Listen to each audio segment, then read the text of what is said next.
Good evening to all of you. I'm very pleased to welcome this evening a French-German panel at the French Embassy to discover and debate the concept of urban mining and more widely the principles of circular economies. I will be guiding you through the evening for this deep dive into urban mining. Who would have guessed that here in Berlin, we live on a symbolic gold mine? It first sounds quite simple. All you have to do is look for it and above all, recycle and reuse it. But what is it really like? Here in Berlin, as anywhere else, we accumulate mountains of waste containing unused treasures like precious metals, for instance. But how to stop wasting, how to change habits, and how can we make use of this incredible potential both in France and in Germany? These are the questions that our expert will answer this evening. We want to discuss with them the common challenges of the different sectors in terms of the circular economy. How can the circular economy, where we use resources wisely and recycle endlessly, inspire business? We all know that circularity is needed to tackle climate goals within the next decade. What can good practices look like? How do the French and German systems contrast with each other? And are there common ways of doing things better? This is how it will happen tonight. This evening will be divided in 4 parts. To open this first hour, Christina Müller-Marcus for acatech, the National Academy of Science and Engineering in Munich, will first introduce a general theme. What is urban mining? The latest report of acatech is the basis for our conference this evening. A presentation will also be distributed to you in German. Then we will have 2 scientific presentations of 15 minutes each. We will focus on the automotive sector with Andrea Gassmann from the Fraunhofer Research Institution for Materials Recycling and Resource Strategies. We will then go to the French side with Vincent Semetet, Director of Research at the CNRS at the Institut de Recherche de Chimie Paris of Chimie Paris Tech and head of the chaire Mines Urbaines. He will present the recycling of waste electrical and electronic equipment and the challenges of this sector. After the reflections, analysis, and visions, we will present 2 inspiring circular economy models that are already on the market. Cirplus, a German company co-founded by Christian Schiller, which offers a marketplace for recyclates and plastic waste feedstock. The other very concrete example will be presented by Axel Daru, Head of International Affairs at Citeo, a French company whose mission is to reduce the environmental impact of packaging and paper. His company helps companies, local authorities, and citizens to produce and consume more sustainably. Axel Daru had a connecting problem at Paris airport, couldn't take his plane to Berlin, so he will spontaneously connect online very soon. Finger crossed. As you already guess, the principles of urban mining and circular economy have the potential to have a huge positive impact on society, environment, and economy. So during the second hour, our experts will discuss and reflect together on the limits, problems, but also visions for the future in a 35 minutes roundtable discussion and answer questions from the audience. So you are very welcome to share your ideas and remarks. And to open this evening, I give the floor to the first counselor of the French Embassy, Thomas Guibert. I just need my mask to move.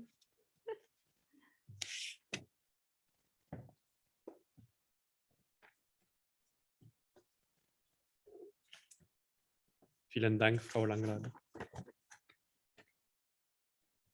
Good evening. Der Christina Müller-Marcus, der Andrea Gassmann, der Vincent Semetet. Dear Christian Schiller, and dear Axel Daru, if you can hear me. Ladies and gentlemen, dear participants. It's an honor for me to welcome you here at the French Embassy for today's event on French-German visions about urban mining. Today's event is part, as you know, of the European Sustainable Development Week, which aims at bringing together activists, stakeholders, and institutions to discuss and promote sustainable development and making their efforts visible on a common platform. Over the years, and despite the COVID-19 pandemic, the event has established itself as a regular reminder of the many initiatives for sustainable development and of the need to strengthen them.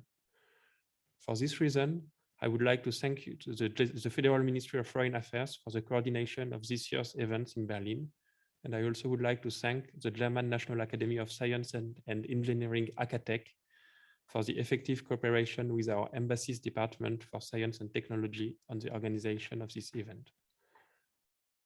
While we are facing unprecedented challenges due to the COVID-19 pandemic on the sanitary level still, but also on the economical level, the 2030 Sustainable Development Agenda serves as an important compass for political decisions that take into account public health, social and economic, social and economic security and as well as environmental sustainability. Urban mining addresses the impact of human activities on the environment by considering urban waste as a resource. By doing so, it is turning urban areas and landfills into mines of valuable materials. In addition to the environmental challenge, urban mining also helps reducing Europe's dependence on raw material imports from third countries.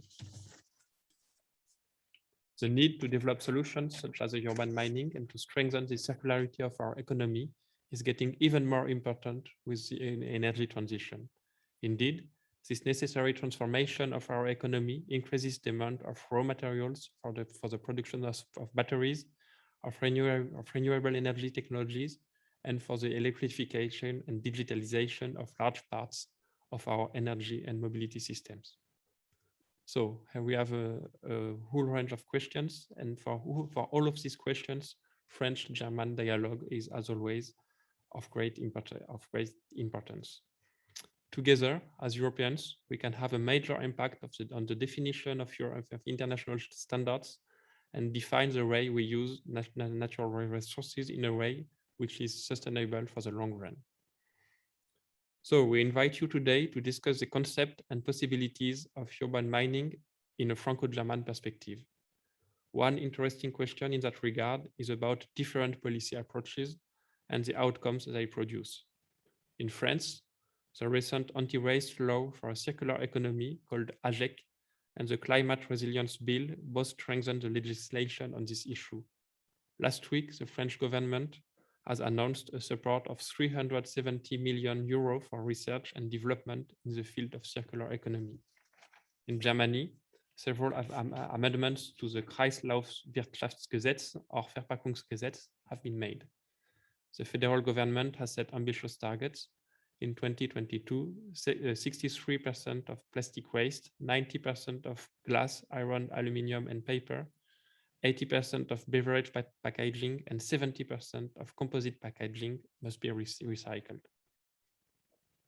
Our discussion is meant to learn from each other, from our experiences and good practices in order to improve our legislations and regulations. This implies companies as well. How can they be encouraged to innovate and to invest in recycling technologies? But also, how can we learn from their creativity to build legislations? So to address these issues, we will hear guests with scientific expertise on urban mining, Dr. Andrea Gassman and Dr. Vincent Semeté, and practical experience of the circular economy with Christian Schiller and Axel Daru. I am very pleased to have you here. And now I hand over to Christina Müller-Markus, and thank you very much for your attention.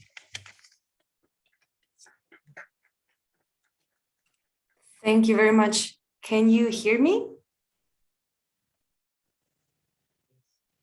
Okay.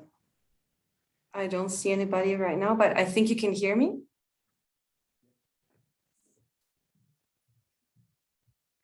Yes, Christina, we see. Okay. You. I'm going to share my screen. Thank you. Okay, so thanks so much for this kind introduction and for having me here tonight. Thank you to everybody at the French Embassy for organizing this event together with us. It's a real pleasure to be here tonight. So yes, my name is Christina Miller-Marcus. I work at acatech. It's the National Academy of Science and Engineering. And it's my pleasure today to present you our recent publication on urban mining, just to give you a very brief introduction about the concept of urban mining.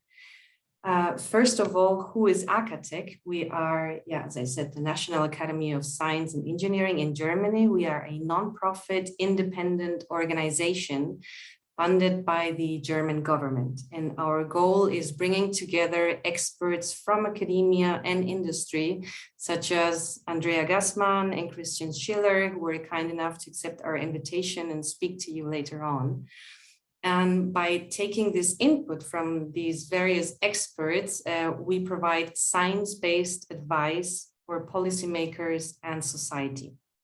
So one of our projects is called Horizonte, which you can see here on the screen. It's German for horizons, and it's a booklet. I think you can have it. Oh, I don't think you can see it, but I think you have it there in German. It's a booklet of about 50 pages, and it's published twice per year on different technology topics, from quantum technology to AI in the industry, transforming mobility. And this year we published in May, urban mining. So my job is taking the input from all these experts from academia and industry, and taking this sometimes a bit technical and academic language and sort of translate it into non-expert language, thus making these technologies available for everybody. So what is urban mining and who does it concern? To be honest, I hadn't heard about urban mining before I started working on this topic. So it does concern each and every one of us, because it's about what we humans have ever built and produced and no longer use. So it's kind of a paradigm shift where it's just old stuff like bridges, infrastructure, factories, electronics, and so on are no longer regarded as waste, but suddenly become valuable resources. So it's also a paradigm shift for us humans, because we are no longer only consumers, but also providers of valuable resources. So if we have to find a very simplified definition of urban mining, it's where cities become huge mines of metals, minerals, plastic, woods, glass, and all sorts of valuable resources. So instead of continue mining for new raw materials, this concept views all the resources that we already have in the city and to use them. So why does it matter? First, it has a huge environmental potential.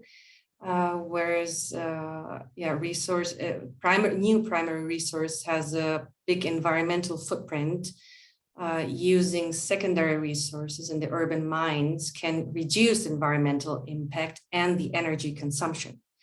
And the second big potential is geostrategic. So urban mining has a potential to reduce Europe's dependence on imports of critical raw materials that are used for producing key technologies and high-tech products that we usually have to import from third countries. Where do we stand today? Pretty much at the beginning, because if we look at Germany, only 16% of all the raw materials used for our economy are recycled materials. So there's plenty of room of improvement, I would say. That's why also researchers are working on new technologies. The question is, will they make it out of the lab onto the market? I will very briefly present you two examples from our publication. One is electronics, when waste becomes gold. We all have old smartphones, old chargers, laptops, and so on lying in our households. It's estimated that in Germany, only there are 125 million hibernating smartphones in our households. What many people don't know is that they contain very valuable metals such as gold, silver, platinum, palladium. And if we look at the global rates, only 17% of the global e-waste is properly recycled. That means that most of it is not properly documented, and a lot of it ends up dumped or burned. And once it is burned, it is too difficult, too complicated to extract the smallest metal particles from the burned ashes. So what do we do with the burned ashes? Many times they end up in road construction. So that's why even in Germany, we are coating our highways with the gold, because the particles are too small to be extracted from the ashes. So in the publication, we show a new biotechnology recycling method where bacteria can dissolve gold in a natural way, which is already working in the lab, but not yet for industry.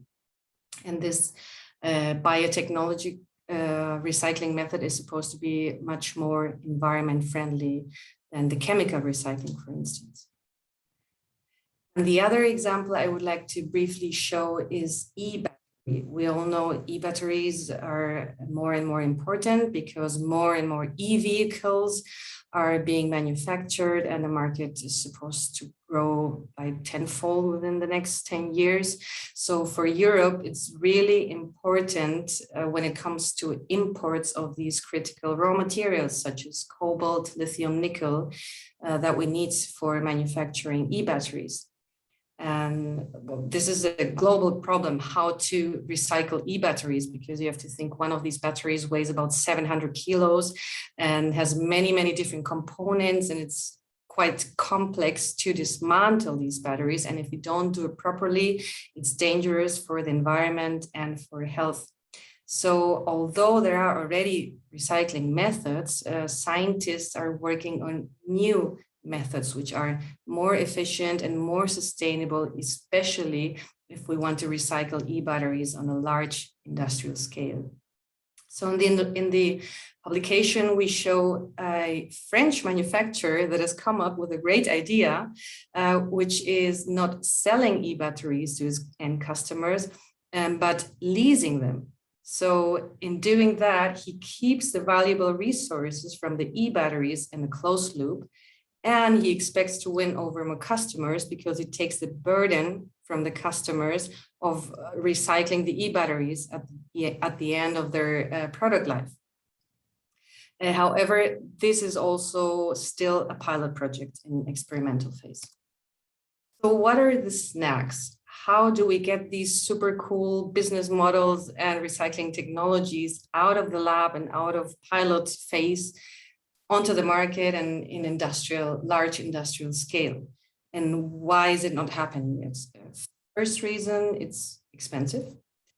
Then usually companies don't make money, at least so far, don't make money with recycling. They make money with selling smartphones and cars and so on. And a third big reason is the lack of data needed for recycling. So if a recycling company receives a battery without the data, the information of all the components, they simply cannot recycle it, at least not in a safe way, which is safe for health and environment. So what's next? First of all, we need more incentives for companies and understand that sustainability is the new normal. Also, we as consumers, we do have a market power. Otherwise, I guess there wouldn't be any organic supermarkets in Berlin and in Paris. So the more sustainable products we buy, the more pressure companies might feel to produce in a more sustainable way. And another suggestion is shifting the tax burden and making recycling and repairing cheaper or financially more attractive for companies, and at the same time making the exploitation of raw materials more expensive. And this is already being tested in the Netherlands and Sweden, among others. So the idea is that companies will succeed and become globally more competitive if they introduce more sustainable business models and new recycling technologies. Another very important message of the publication, material passport, because data mining, it's super important to know which components and materials are within a building, a smartphone, or a car. And usually the information is just lost over the years. So yeah, products end up at the recycling company without data on the components and not possible to recycle them efficiently. And this digital material passport has been mentioned by the European Green Deal and is being discussed to be put into European legislation. Also in Germany, it's being discussed. And last but not least, today's product is tomorrow's resource. So it's very important to design products and already think about what's going to happen to them in the future. So this is called recycling by design.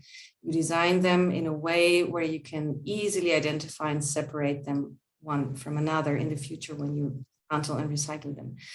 Also, very important is the concept of safe by design, which explains how to design a product or a material, a chemical, in a way that it does not harm people and the environment when recycling it later on. So to finalize and to sum up the key messages, first of all, it's about key raw materials for the EU economy. It's about reducing the ecological footprint and our dependence on imports for critical materials. The idea is that the European Union can become globally successful when introducing new sustainable business models and new recycling technologies. There is no urban mining without data mining. And last but not least, always think about recycling by design. And thank you very much. Well, and the English version is coming very soon. So we will send a notification as soon as it's there. Thank you very much.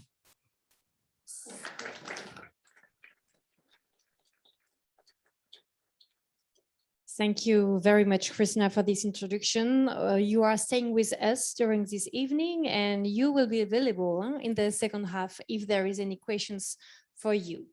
I now switch to our panel here on French and German experts, and we start with waste that doesn't usually end up in our personal bins.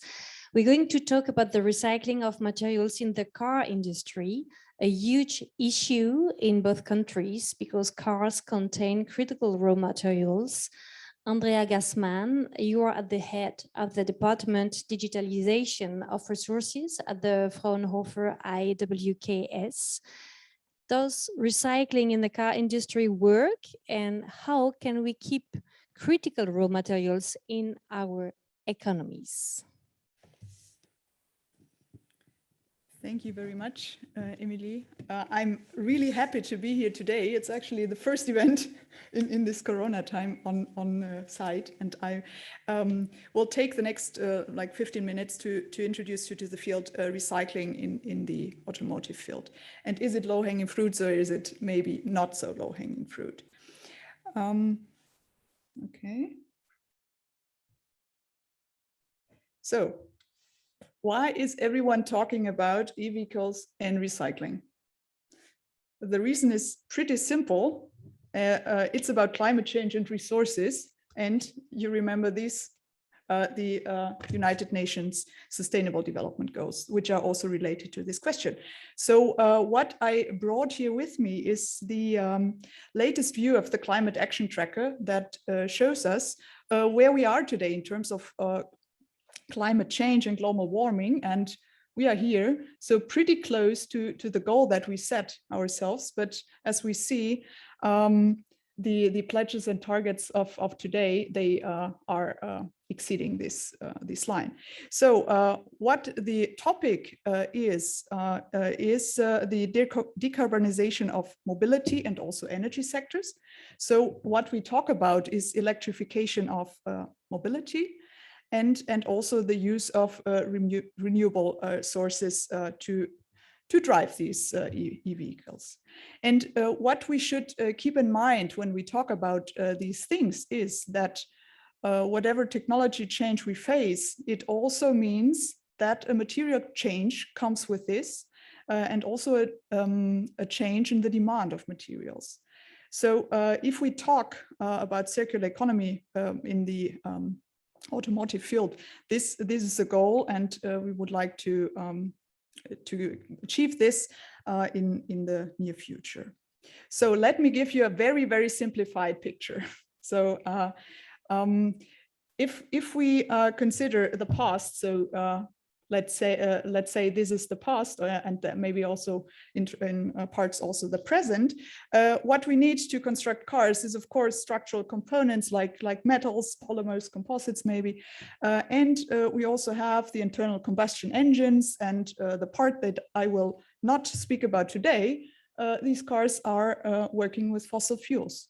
So if we switch to this e-vehicle future, we still need structural components, but we also switch in the, let's say, the heart of the car to lithium-ion batteries and to electric motors. And not to forget, I guess we will get some insight in the point of electronics with the next talk.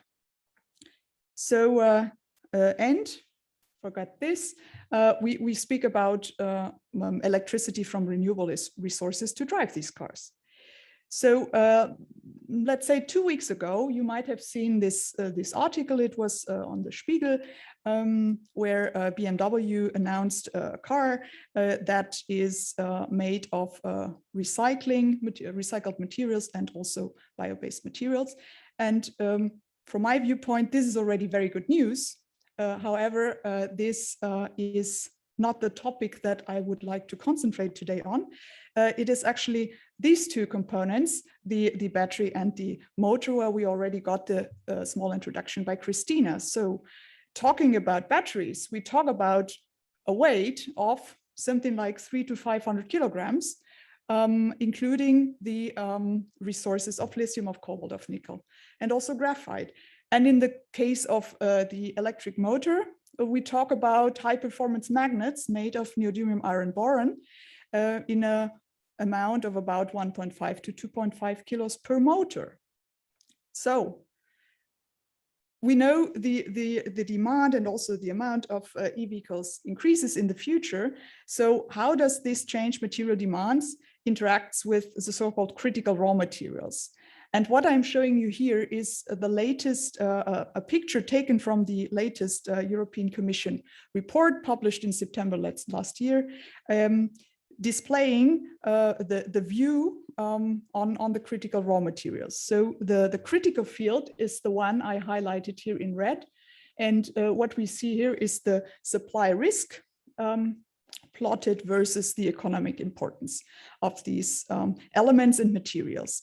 And if we consider the materials related to e-vehicles, as I already said, we have here the rare earth at the very top, high supply risk and pretty high economic importance, but also the cobalt here, the graphite here, and the lithium, for example, there. And just as a maybe teaser for the next presentation, we have here also the some semiconductors that are relevant for electronics. And concentrating on the materials relevant for e-vehicles, so rare earth oxides and cobalt, I would like to show you here the market concentration expressed by the Herfindahl-Hirschman index. And what we quite clearly see, the markets are highly concentrated. So the resources come from a couple of countries, and you might recognize these the countries that I depict here. It is the DRC for cobalt and China for rare earth oxides. So the strategies that have already been mentioned briefly are how to overcome the high demand, knowing that we don't have the resources in Europe, or to a great extent we don't have them. So one strategy is to substitute materials or technologies, so reduce the content of these elements. And another strategy is to look for alternative sources. So this might mean partnerships with certain countries or regions. And what I will concentrate on for today is the topic of recycling of end-of-life products. So these products we have them in the urban mine, and we should make use of them and extract the valuable materials in the most sustainable way. And this, of course, depends on the application and on the product itself. And also as a reminder, we see here the value chain. So the closing of material cycles is a pretty challenge. Yeah, not so easy to accomplish. Why? Because all these actors, they play a role in here. And also we play a role in this. So the story is actually about circular economy. And the product being, let's say here, connects the recycling end and the manufacturing end. So is a provider of end-of-life products, but also a user of recyclates. So how does it look like when we see or have a look on the motor? And as a reminder, talking about recycling doesn't mean one specific process. It's always a chain of processes, and the recycling technology as such is the very last step.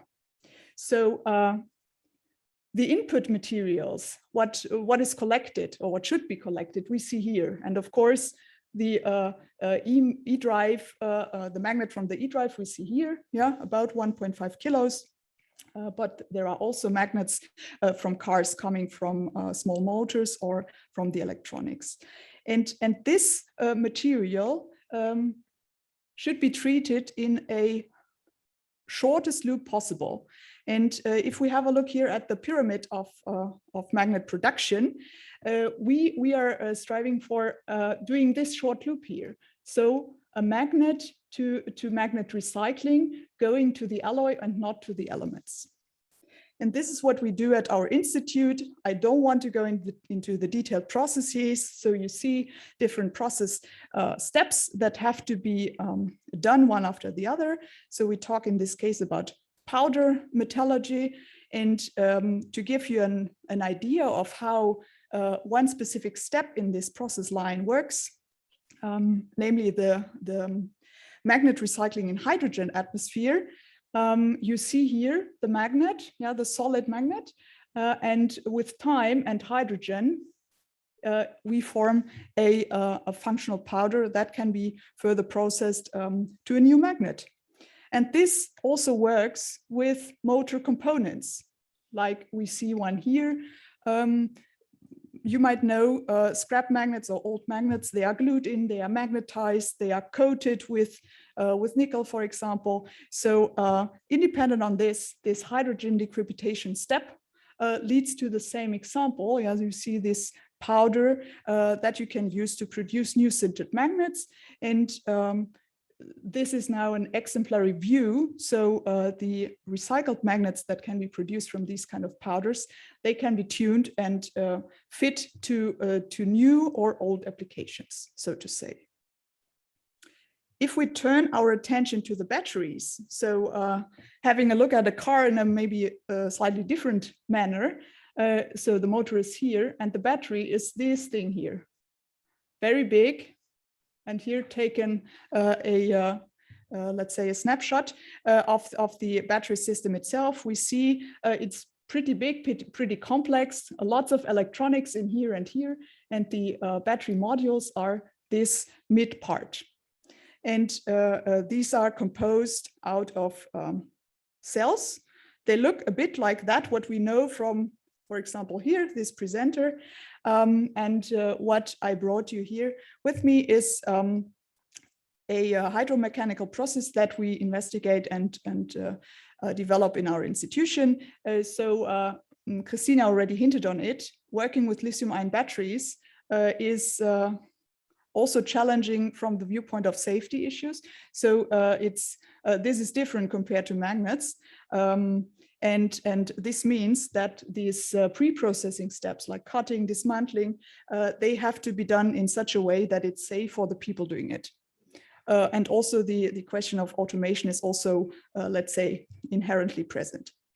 What we do in addition is to intelligently separate these materials or to comminute them. We do this by a method called electrohydraulic fragmentation. And this is followed by skimming and sieving to then produce fractions that we see here on the lower part of the slide. And so the ingoing materials is these cells here, and the outgoing materials is here metals. So for the separation of electrons and holes, some plastic parts, and this black stuff here. This is the important thing, or one of the important valuables. It's the so-called black mass, being a mixture of cathode and anode materials. So in this process, we work in water environment, and this helps us also to safely handle these batteries. Of course, this is not the end of the story. So after this status, we treat the black mass with hydrometallurgical processes to then come to functional compounds that can be used in the production of new batteries. So establishing circular economy requires, of course, the collaboration along the complete value creation chain, which, as we know, is not necessarily located in one country or even in Europe. So the task is rather difficult also from this viewpoint. And it's, of course, also related to matching of sustainability and performance requirements.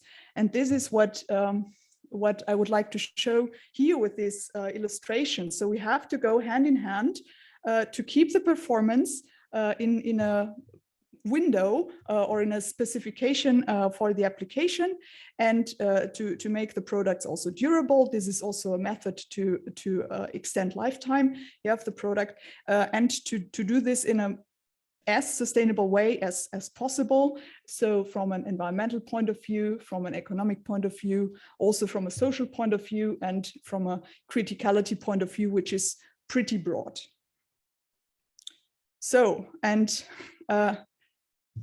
the point is, a circular economy is more than recycling. It's not only recycling. So I'm pretty aware that you cannot read any of these boxes, but I would like to guide you through this picture. So what we do in addition to the technology development is also address the point of modeling and also evaluation of impacts. So we need to, so to say, produce a digital twin, if you like, of these processes in the lab and in the industry scale.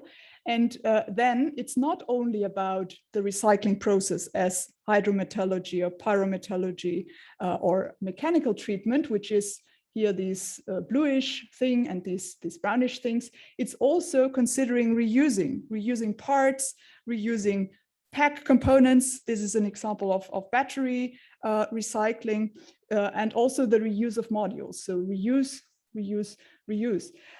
Also, the point of trading is important, and this can only be done if we look at the let's say the whole system in a holistic and in a holistic view, taking circular economy pathways into consideration. And this might mean going to some extent in this direction, to some extent in this direction, and maybe also to some extent still in the disposal direction. So take home messages, and I hope I'm not so much over the 15 minutes. When we talk about technology change, it's always related with material changes, and certain elements, they play a key role for the decarbonization of mobility, also other elements that I did not mention today.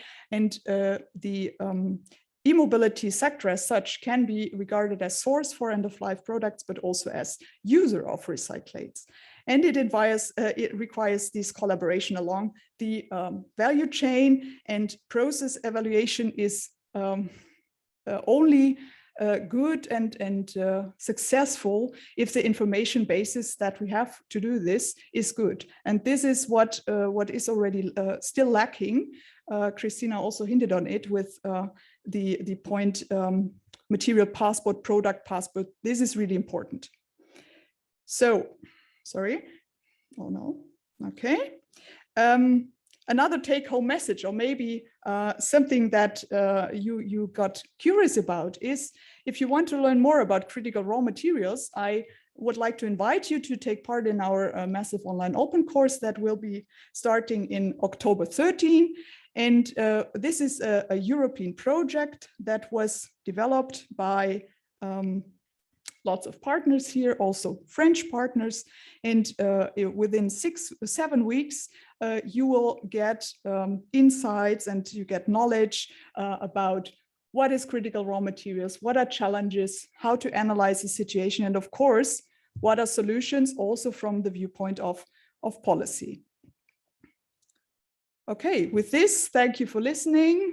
Thanks to the French Embassy, and merci à l'ambassade de France à Berlin.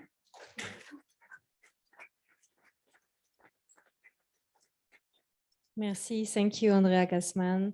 I'm sure we all have now lots of questions after your presentation, and we all want to know more. So I'm very excited about the roundtable we're going to have after together, and the audience, you're really welcome to react.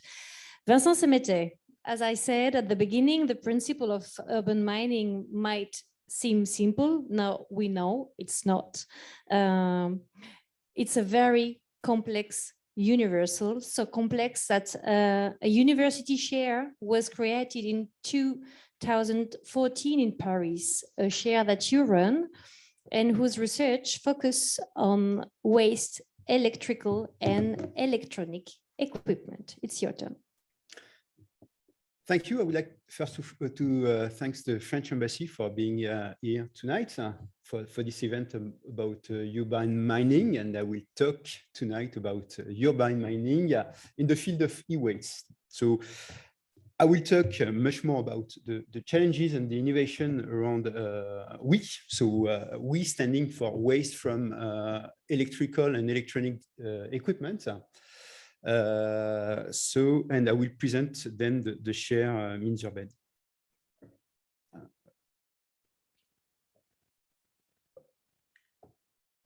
Okay, so what are electrical and electronic equipments? It's a little bit all those equipment that you have all around you in your household and also in professional equipment. So it could be your smartphone, this microphone, this computer, and also the dishwasher in your kitchen, but also all the professional equipment like data center and so on. So at the end, it's pretty huge. It is estimated that we have something like 900 different types of electrical and electronic equipment in developed countries. And the average stock in European household is estimated to be around 160 electric and electronic equipment based on the middle income household composed of 4 people. So it's pretty huge, and I think so this study was done in 2013. So I think this number should be realized. So we have produced worldwide something like 54 million tons of e-waste. Which represents something like 7 kilos per capita worldwide. In Europe, so continental Europe, we produce 12 million tons, which represents something like 30 kilos per capita. And only 17% of this e-waste are collected and properly treated worldwide. So there is a lot of things to do. And I would say it's also an opportunity from Europe to extend this way of recycling to other countries. So all those e-waste fall into 6 categories, which depend on the way they are recycled typically. So We have the temperature exchange equipment. So typically it's your fridge, freezer, the screen and monitor, the lamps and lighting. I mean, it's not a huge quantity, but at the end it's pretty widespread worldwide. We have the large equipment, the small equipment, and also the small IT. We have an extra one category, it's the photovoltaic panel, but it's really a specific channel. So in Europe, what is the operational route of discarded appliances? So the management of e-waste fall into are governed by two directives. First, the ROS directive, which restrict the use of some hazardous compounds like metals such as cadmium, mercury, chromium, for example, and some brominated compounds that are found typically in plastics in order to avoid the propagation of flame. And we have then the WE directive that provided the creation of collection and treatment scheme in Europe, where typically consumers can return their e-waste on the free of charge basis. So typically, at the end of life of your products, you can return them to the store, retailers, municipal collection sites, as well as in social economy to be reused or repaired. So it's really important in the circular economy. And the rest of the appliances being then transferred to treatment center. Those treatment centers are in charge of depollution. It's really important, and it's part of the WE directive. And the recycling then to produce secondary resources, energy, and the final waste being landfill then. Now you have to keep in mind that that was the situation in Europe and in developed countries, but most of the low to middle income countries don't have any infrastructure to perform those collection and treatment processes. And the recycling is done by an informal sector, leading to this example of open air burning in Nigeria. So open air burning of cables to recover copper, or those kind of leaching performed in, so here it's in Bangalore in India, to recover gold from printed circuit board. So those recovery are simple from a practical point of view. They are focused on one methods with usually a low recovery, something like 5 to 10%. And leading to pollution, as you can imagine, and you can see here in this picture, with important health issue. So why we recycle? Obviously for those environmental issues, so I don't have to convince you. And also because there is this idea of urban mining and the fact that we can recover from e-waste a lot of valuable material, such as plastic and metal. So when we look into the details, the average composition of e-waste in mass fraction, what we can see is that the main fraction is composed by ferrous metals. So for this part, there is no huge problem in terms of recovery, followed by plastics. And here for plastic, only 3 types of plastic are recovered, and I would say recycled. So the ABS, the polystyrene-based plastics, and the polyolefin, so polypropylene and polyethylene. What you have to keep in mind is that most of the plastics coming from e-waste contain additives, and particularly brominated flame retardants that are now restricted, and this plastic need to be removed and destroyed. We have also non-ferrous metals, so composed by aluminum and copper. And for a minor fraction, we have, accounting for 2%, the printed circuit board, but they contain a significant value with the presence of precious metals such as gold, silver, platinum, palladium, and many other metals. So when we look into detail the composition of printed circuit board, they contain 40% of metal, 30% of plastics, and 30% of glass. So glass, fiberglass are in the board and embedded in plastics. And you can find the metal in the electronic component in the strip and copper connection. So when we perform the analysis of PCB, we have pretty much all this composition with a lot of metal in black and in red that appear in this line. And from a practical point of view, after a process involving hydrometallurgy and pyrometallurgy, so pyrometallurgy first and hydrometallurgy, we currently recover only copper and a fraction of precious metal. All those other metal in red are completely lost in the process. So this is the current situation. And most of those red metal appearing in red are critical by definition. So that's really a huge issue. So we are talking about urban mining. And with e-waste, what is nice, we can recover a lot of metal from that. So we can directly compare what is urban mining compared to classical mining.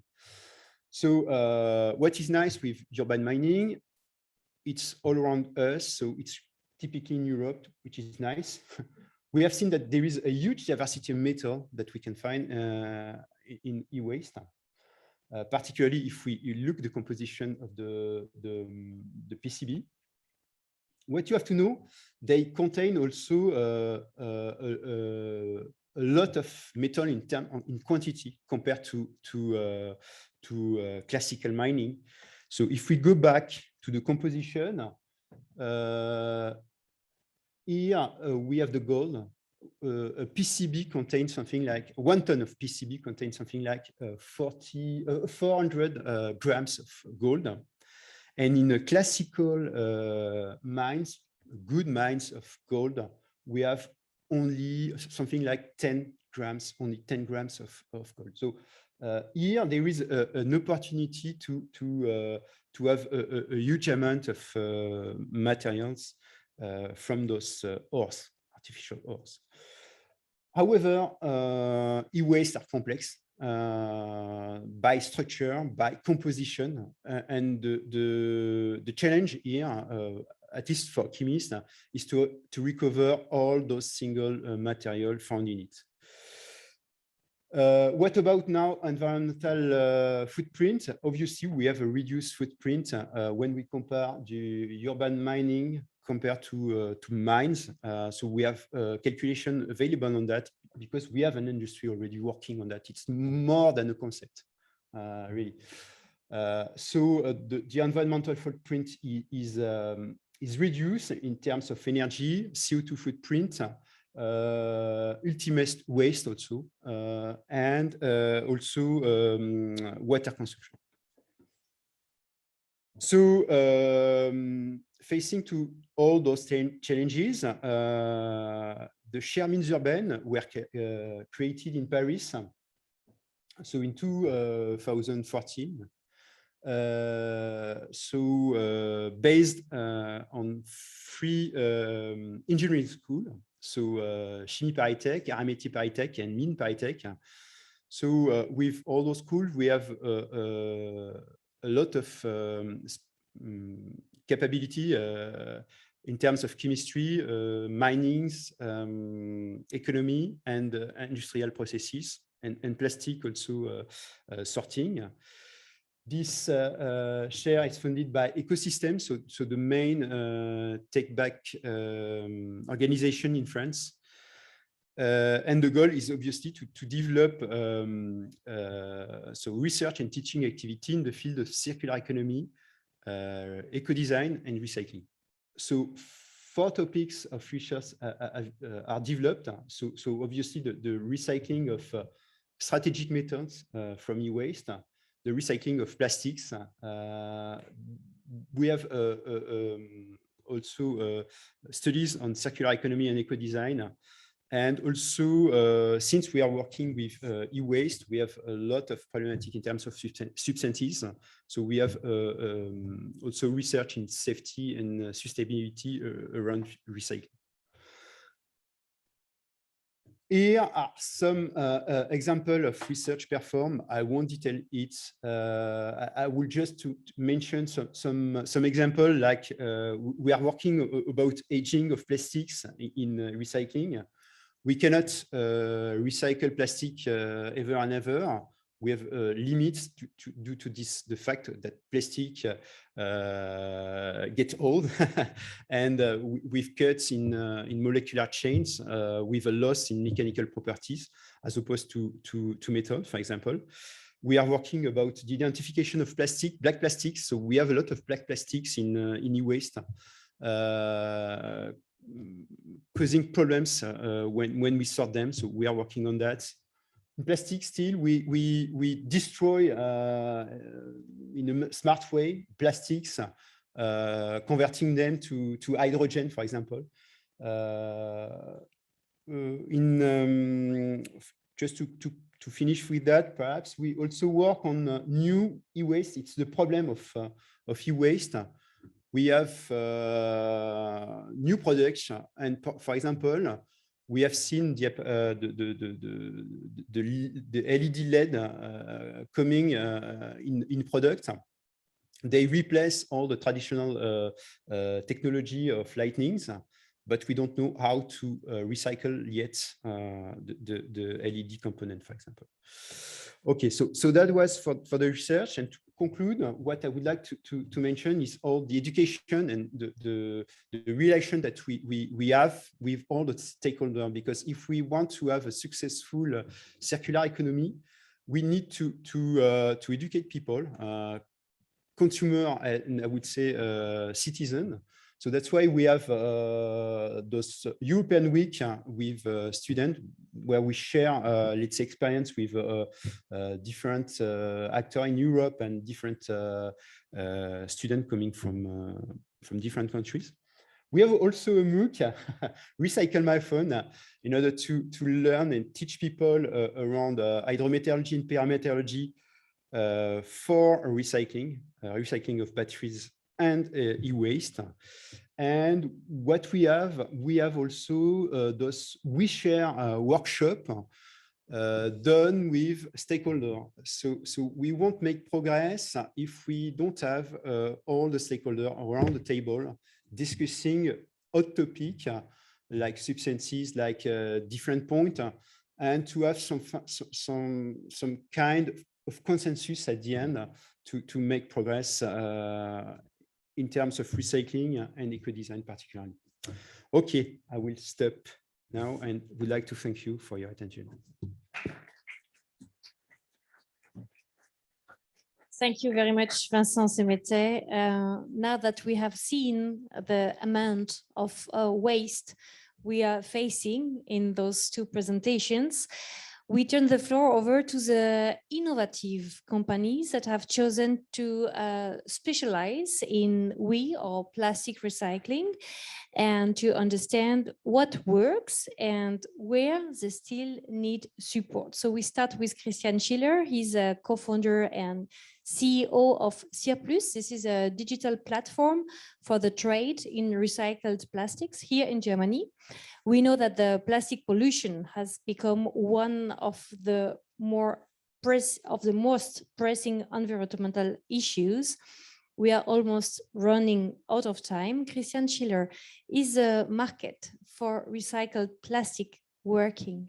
Oh, The difficult question right at the beginning. Well, thank you, Emily. Thank you to the French Embassy, and I'm glad to be here. And actually, let me start before I take you into the rabbit hole, really, of plastics and what is at stake there.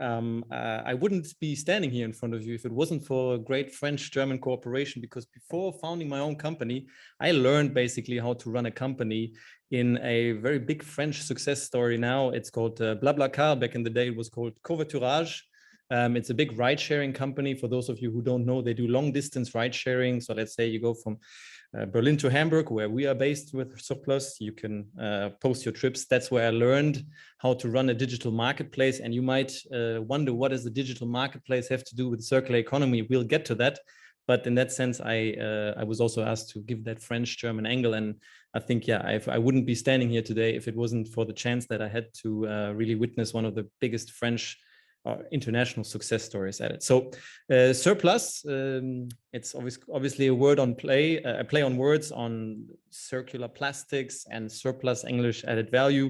And we are a digital marketplace. And so by definition, you can already access the platform anywhere in the world. And I'm going to give you a few numbers in a second. But before I start, then I want to take you on to the meaning of all this. I think we all are somewhat aware that plastics is a big problem. But just how much of that problem, how much of a problem it was, I didn't really know until I experienced it myself. So after my 4.5 years at BlaBlaCar, building and scaling the marketplace here in Germany, I decided to quit my job and go on a journey. And I packed my backpack and I traveled the world for 1 year. And it was after 6 months into the journey. I was in South America most of the time in the beginning. And then I traveled from Colombia, from Cartagena to Panama. It's a typical tourist trip. So, you know, you're sitting and you're sailing boat, beautiful Caribbean waters, so you think. And it was on the second day. I had my legs in the water, and we are then, something hit my leg actually, and I was getting up and I freaked out. I was sitting at the end of the boat and I looked around, and what actually hit me was we were just entering a big carpet of algae, and in the algae worked like a net for plastic waste. And when you see that for the first time, because in abstract, I knew about the plastic problem, but when you see it, that does something with you. It certainly did for me. And back in the time, I wrote in my travel blog, man, because I actually started my career in oil and gas, I should say. And I wondered, how can it be we spend trillions of euros, dollars, to get petroleum out of the ground? Still the most valuable companies in the world, you know, not publicly listed. Look at Sunoco, look at the big oil and gas companies. So we spend all that technology and money to get petroleum out of the ground, then refine it into plastic. We use the yogurt cup for what, 2 minutes? How long does it take you to eat a yogurt? And then we throw it away. And then it ends up as plastic waste in the ocean. That's just absurd. It's perversion, really. It's perversion of the global linear economy. How can that be that plastic waste ends up in the ocean and even ever more of it? What I'm telling you here, the 15 million tons, is just the latest numbers, but I give you a scarier number here as well. Today, the world is producing 400 million tons of plastic every year anew. 400 million tons. So 50 million tons of that end up in the ocean every year. The oil and gas industry is ramping up massively to produce ever more plastic. By 2050, they want to quadruple that number. You heard me right, quadruple the production of plastic, because we already heard electric mobility. The sales of the oil and gas industry in transportation and heating are going down tremendously. So they're looking for new fields. Where can we put all that oil? Plastic has been identified as a big growth sector. But look at that picture. And that is actually the Tilafushi Waste Islands and the Maldives. You will see that picture very often. It looks kind of beautiful in the background, but it's actually pretty disgusting thinking that this is plastic waste. That is an island of plastic waste that is growing because that island has no circular economy and no incineration. So that plastic waste just gets landfilled. And that problem just gets bigger and bigger. And it makes me, as you can see, still emotional already talking about it, because we are talking often about solutions, but we haven't, like cleaning up and beach cleanups, and that's all great. But it's like mopping the floor when you haven't stopped the faucet. And that's a dramatic problem. And I tell you now why digital marketplace can help, because if we don't make markets for circular plastics, if we don't create demand for circular plastics, how will there ever be an incentive by anybody in the world to take the waste and turn it into a new product? There won't be, because in market economies, you only do something with materials if there's a market. If there's no market for it, you dump it into the environment. And that's exactly, little side note, sorry, I'm getting a bit distracted. I didn't know actually, why was Southeast Asia, you know, the top polluting countries in the world, still up until 2018 for sure, where the Southeast Asian countries, most of plastic waste entering the ocean came through there. And I wonder, why is that actually? Why isn't Africa or South America? Well, China being the workbench of the world, sending all the containers to Europe and America, they empty it, they put the goods on our market. And what do you do with the empty containers? Well, I take plastic waste and I dump it in my waste sites. And that, through illegal landfills, then gets basically into the river systems and then into the oceans. That's the reality of our world today. It still is to a large extent, and it's just getting worse. I don't want to scare you. I want to talk about solutions as well. We already heard, why is plastic not being used? Why is plastic not really recycled? Well, in the past, we still live in a world where virgin plastic, new plastic, is cheaper than recycled plastic. I want to repeat that. Virgin plastic is cheaper than recycled plastic. You think that cannot be, right? Because recycled is used, it should be cheaper. Well, the reality is we have a head start of the oil and gas and the refining industry that has perfectioned the production of virgin plastic. So it's cheaper. Basically, the economies of scale are there to produce an additional ton, a ton of virgin plastic than to recycle plastic. So therefore, in the past, you also didn't have anybody demanding recycled plastics, because if you're at L'Oreal or at Bayersdorf thinking about building a shampoo bottle, and then you go to the head of procurement and he says, yeah, all right, well, how much is recycled plastic? What, 3 times as expensive as virgin? And not the same quality? Forget it. We're not going to do recycled plastic. We're going to do virgin. And the third thing we already heard is the industries we're talking to turn now, and this is true for plastics as it is for metals, papers, you name it. Recycling has been an overlooked industry for years, because in a linear economy, nobody's really looking for real recycling. Yeah. So who invests? I'm really excited to see Andrea and Vincent talking about research going into that area, because there's not really been done a lot of R&D in that field of how can we really research and make recycling better so that the material reaches qualities that can really replace virgin materials. That has not been done in the past, because if there's no market, there's no money, there's no research, and then recycled plastic remains the shitty qualities as we've seen in the past. But here's one thing, and hopefully a positive message I can give with you. I don't accept that we're flying to Mars as humanity and we don't manage to keep plastic in the loop. I think that's absurd. That's absurd. It's just absurd. It's a matter of willpower and resources to do it. And that's the reason why I started Surplus, because the industry is changing. What you see, it's a busy slide and you don't need to read it, but there's lots of regulatory pressure coming into, this is actually regulatory pressure, starting with China banning the imports for plastics in 2018. And all of a sudden we woke up and said, oh shit, what are we going to do with all that? Excuse my language, we're in the French embassy. What are we doing with all the waste? And you see there's a long list now of, laws that are starting to enter the market and basically forcing brand owners, the big ones, you know, they're some of the top polluters in the world here, but also the automotive industry, to increase the use of recycled materials in their products to a massive 30% and more in a very ambitious time frame. You just go to the Ellen MacArthur Foundation, check out all the public pledges of the big companies, how much recycled plastic they want to use. It's massive. That's a positive news, because that means demand is created, right? And if there's demand recreated, well, great. There should be markets for recycled plastics, right? But we get to it because it's really hard to recycle plastic and buy it. You're looking at very fragmented markets, products that are basically in every household, right? It's extreme fragmentation. Then it's hard to secure consistent quality and quantities, plus the market actors are digital dinosaurs in that space.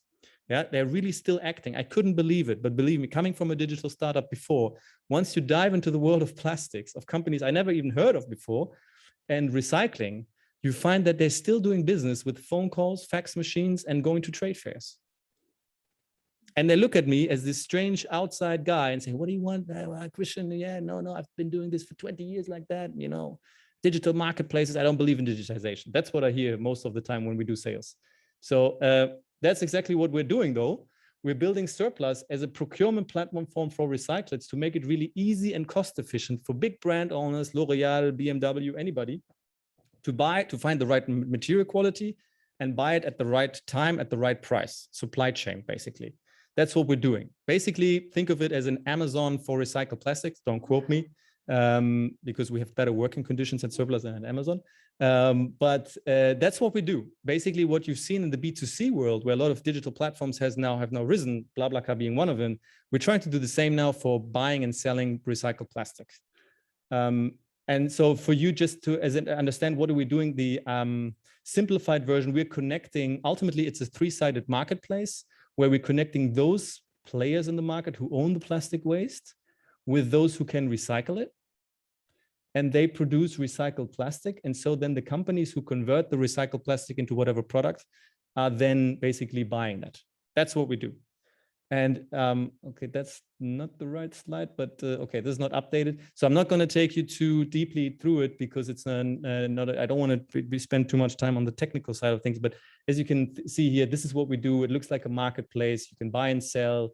You can specify your procurement needs. You can secure the material at the right time and price. If you want to sell or buy the material, it's basically, think of it as a trading platform.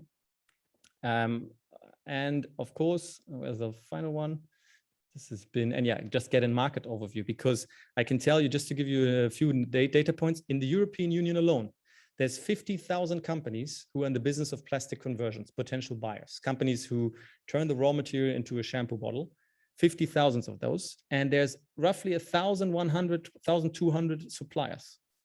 That's already a high level of complexity. If you think about how many potential matches can there be when they are used to coming from a world where there's 6 suppliers, because there's basically 6 big suppliers of virgin plastic in the world.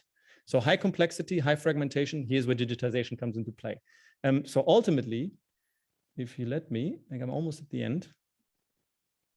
Oh, there's an update available on the computer. 1 second. So basically what we're trying to do, and where other marketplaces like our brothers and sisters in the circular economy also exist now in metals, paper, etc., we're trying to bring order into chaos. Because you have to bring order into chaos because it is so hard. There's no standards for recycled materials.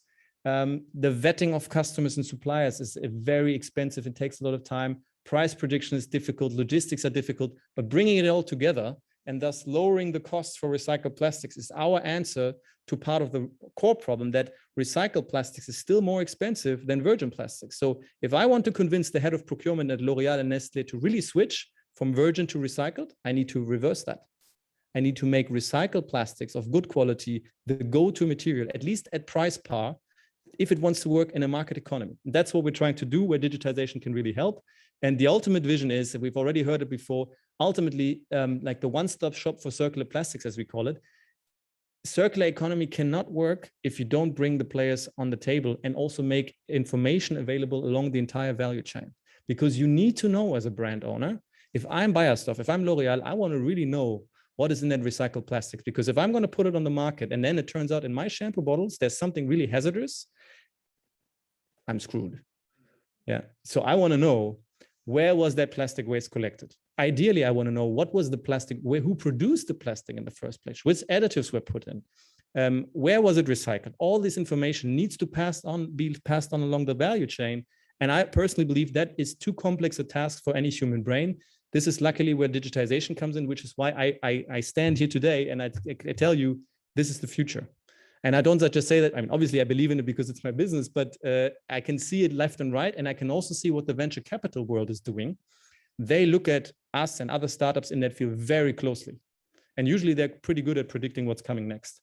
So yeah, and then if I want to finish, so we're not just a nice presentation. You can see a few of our data. We have 900 companies on the platform today. There's 1 million tons of material listed. Just to give you a feeling how much of that is in Europe alone. The entire recycling capacity in the European Union today is around about 5.5 million tons. So as a startup, I'm quite happy that we already collected quite lots of traction. And yeah, and not to forget, Surplus is a fantastic place to work for me personally, but in general, because it has a double sustainability effect that we're not only reducing CO2 because we're replacing virgin material with a recycled, but we're also stopping the plastic pollution. Because we unlock the market for recycled plastic, we make it easy. And if you do that, then plastic waste, no matter if you're in Ghana, if you're in Malaysia, or even in France and Germany, you will find someone who will turn this into recycled plastic instead of dumping it or shipping it somewhere and then dumping it illegally into the ocean. So that's the team. Thank you for your attention. We are also recruiting.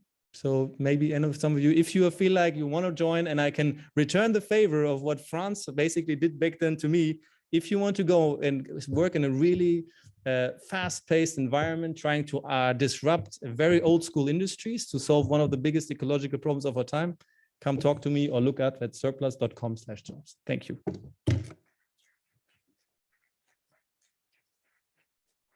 Thank you very much, Christian Schiller. You have made this topic very concrete, and thank you for your optimism. We end now with a company that is active in the collecting and recycling of paper and plastics, CTO. This is a French eco-organization in charge of the extending producer responsibility schemes for household packaging and for graphic and printed paper in France. So we are now per Zoom with Axel Daru. You are the European and International Affairs Advisor of CTO, and you will present us the operational and regulatory challenges in the packaging and paper industry. Thanks a lot, Mrs. Langlad. Hello to everyone. I'm really glad to be here virtually, unfortunately. I'm so sad to be not with you physically, but thanks to the French Embassy for hosting this event. I will talk indeed about the EPR vision of waste challenges, and mainly on the operational and regulatory side. So as you know, and as it was presented before, we have big regulatory challenges across the world regarding plastic, of course, but also packaging, about importation, exportations, reductions, plastic tax, and so on. It came from China, as explained before. We have now a new wave of regulations across EU with transpositions right now on this side. And we have also new regulatory challenges across USA and America regarding plastic. So as you know, it's a global issue. And from my point of view, the EPR could be an answer to manage the waste and to face all the challenges that we have on waste, and to follow all the regulations that we have right now on packaging and specifically plastics. So EPR, it's an application of the polluter pay principle. We had an example just before with ecosystem that was mentioned in one of the presentation. So the idea is to really cover the cost of the end life of the products, mainly packaging and paper for us, but you could have for batteries, you could have for electronic products, you could have on cigarette butts, for example. In France, we have now an EPR on cigarette butts. By including the costs, truth and independent organizations. So it could be an individual system, or it could be a common system, a collective system, with a lot of brand owners all together. It gives the responsibility to one organizations to share the cost of the waste management. And with main missions, so to design, to manufacture, to distribute, to use, and at the end of the day, to really manage the waste. You have two different types of EPR. One is really operational. That means that you have directly the producers that work with waste management companies, and you could have the financial one, which is really with municipalities.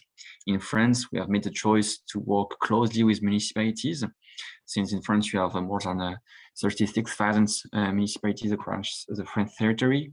And so we deal with contracts directly with municipalities to be sure that at the end of the day, it will be collected and sold for all packaging across French territory.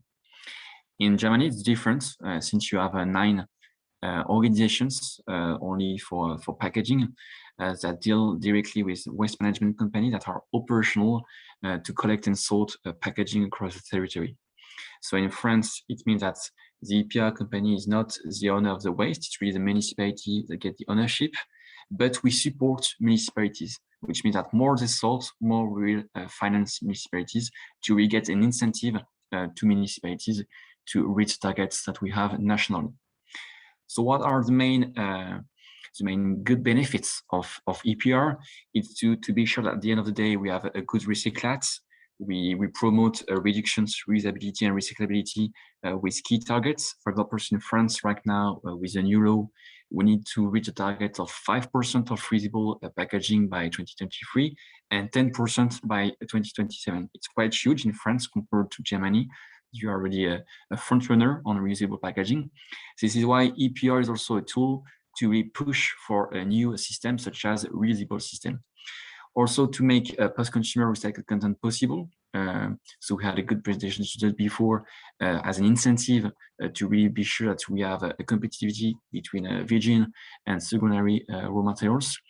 So I will explain after, but eco-modulation is one of the tools of the EPR to really promote recycled plastics, recycled materials, to be sure that we have a good balance regarding the price of the product. Also, APR is a good tool to promote eco-design with eco-design measures to be sure we answer to the challenge of reductions, of reusable, of recyclability, of integration of recycled content, and so on.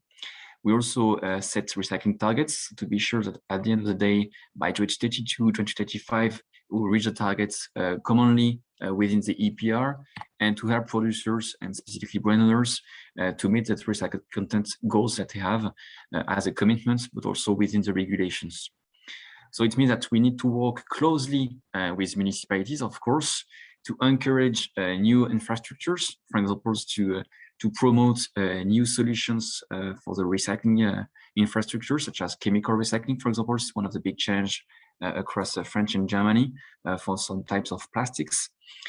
And to promote new and innovative collection systems through EPR. It's the case here in Germany with a deposit return system, as you know, for plastic bottles, for example. In France, we are really in favor of such a system. And we think that through EPR with such a new system as a deposit return system, we can reach the target that we have for plastic bottles collections. Also, the main goal of the EPR is to educate. We talked before about educations, awareness campaigns to the consumers and to the young students. So it's one of the missions also of the EPR to really be sure that at the end of the day, the consumer will know the impact of the consumptions, including the packaging, and will know how to sort the packaging correctly to be sure that we have a closed loop on all materials. Also to increase the sorting gestures and the collection rates through the educations, and by the end of the day, have all the materials within the good bin. The Waste Framework Directive at the EU level explain what are the main standards, general minimum requirements to implement an EPR. So as mentioned, it's mandatory to have an EPR systems for packaging within EU by 2035. You have only two member states that don't have an EPR, which are Denmark and Hungary. So now we need to implement an EPR for domestic household packaging, but also industrial and commercial packaging. And you have all the standards that you need to implement to get an EPR. And this is why across EU, you have different type of EPR. So we don't have any harmonizations right now. And you can have a competitive EPR, a monopolistic EPR, a non-lucrative EPR. So it really depends of the organization that the member states would like to implement. So this is why I would like to explain right now what is the French examples with CTO, which is the largest EPR schemes across Europe. So we have two state accreditations. One is for household packaging and the other one is for printed and graphic papers, all together within the same mission, which is a general interest mission. We are a non-profit company, so which means that we are not here to promote packaging within the market, but to be sure that we will face the challenge that we have, reductions, recyclability, and reusability. And so we had these decisions at the national level to have a shared responsibility, as explained. So it's really a common responsibility with industries, consumers, and municipalities to be sure that we work all together. We talked a lot just before on the cross-sectoral vision of waste management, and that's the fact that we need all together to work on the circular economy. This is exactly the case with EPR. So we need to work closely with sorting and recycling operators. There are more than 500 in France, closely with companies. So in France, you got 30,000 companies that contribute to CTO, so it's mandatory. We work closely, of course, with all consumers and with all municipalities, since it's a non-profit mission within all territory. So when a company, a brand owners will give some funds to CTO, for €1, you will get the most contributions that goes directly for collections, sorting, after we got more or less for energy recovery, raising awareness, of course, quality and operations. Why? Because we need to get an audit of the materials to be sure that at the end of the day, it's a good materials that needs to be for the recyclers. And at the end of the day, truth the loop. R&D, for example, we push for R&D projects specifically on PS and some PET. PET trays to be sure that it's fully recyclable within the national markets, and also to promote materials and recycling new channels. What about recycling rates in France? So for packaging, we have as a total recycling rate is 68%, but the main challenge is of course on plastic packaging. Plastic packaging, why? Because we have a low collection rate for bottles and vials, because as compared to Germany, we don't have any deposit return system, has an incentive to the consumers to really collect. So this is why as CTO really promote deposit return system, as is the case in Germany, to have such a system in France. And why? Because also we have a low recyclability of some types of packaging, such as polystyrene packaging and PET trays. And you get here the distribution of packaging. Really, we go directly to the points that we all want to know right now for these presentations. What are the main focus actions right now for CTO and for French territory? So 3 cities and plastics. What about cities? So as explained, we need to improve the collections rates. So by identifying collection points, communicate with citizens, and innovate with brand owners. So what choice we made here in France, for example, in Paris, we've put the bin directly on the streets. So to have a sorting bin directly on the street or near to a natural area to be sure that we have a good sorting gesture. So we work closely with another EPR, which is the EPR for textile, for example, in Paris, to have a sorting bin directly for paper, cardboard, plastics, and textiles, and to be sure that we have all citizens could sort correctly, because as you know, in Paris, it's really a densified area, and sometimes you get building without any sorting bin within the apartment. Also, to increase the on-the-go selective collections, really to be sure that we fully reach the challenge that we have, the target that we have on littering, on litters, specifically plastic that are littered. So one of the big challenge is really to have a selective collections bin on the streets and on the transport area and so on. And also one of the big tools is to develop a pay-as-you-throw. So pay-as-you-throw got a lot of pay-as-you-throw policy, for example, in Belgium or in Switzerland. The fact is when you pay, less you pay, more you will sort, less you will pay.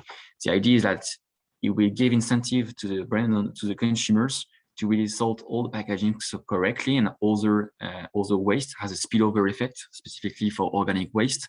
And so more you will sort, less you will pay the fiscality to the municipality. What about plastics? So we need to double the rate of the recyclability rate of plastic, and at the end of the day, the recycling rate. How we do that here in France? So we extend the sorting instructions for all plastic packaging. So we need to ask to the consumers and citizens to put all the plastics and not only bottles and vials.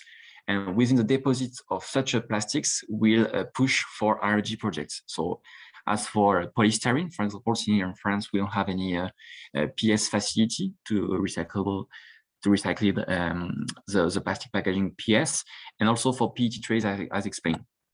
So before, just to be sure that you understand the strategy here in France, we asked the consumers to put only bottles and vials, and now we ask the consumers and citizens to put plastic bags, yogurt pods, flexible plastics, and so on.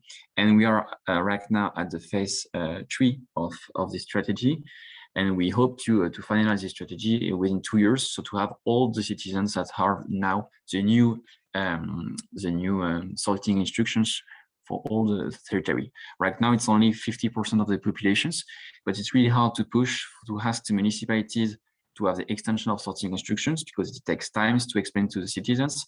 But also we need to modernize the sorting infrastructure to be sure that we split and we sort correctly within the infrastructure all the plastic packaging. Another tool, which is really interesting as an EPR, is right now promoted at the EU level. It needs to be implemented for all EPR scheme on packaging, is to have an eco-modulations. So CTO was really the front runner on eco-modulations because we have put in place eco-modulations 10 years ago.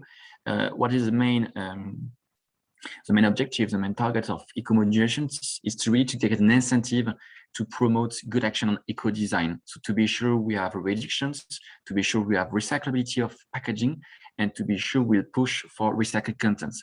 So if you want to be sure that we need to have a recycled content and to have a good competitivity for materials, you have a solution such as surplus, you've got eco-modulations, you've got plastic tax, for example, and you have eco-modulations. And really the idea is that it's complementary tools to be sure that at the end of the day, as a brand owners, it will be better to have a recycled plastic compared to virgin plastic because it would be cheaper.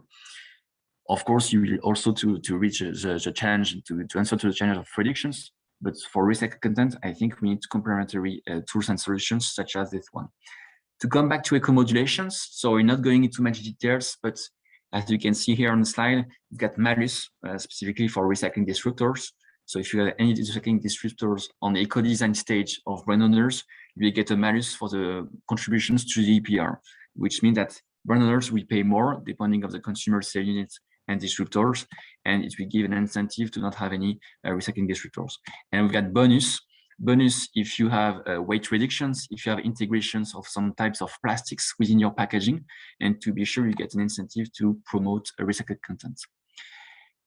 As explained, since we need to double the rates of the recyclability and the recycling rates of plastics, we work closely on R&D projects through the deposit that we have with the extension of sorting instructions. So we worked on collections, eco-design, and now on R&D projects, so to be sure we have a circularity on PS and PET trays. And within all these operational contexts, we have a big regulatory challenges across the French territory, but of course within the EU. So now in France, we have a new circular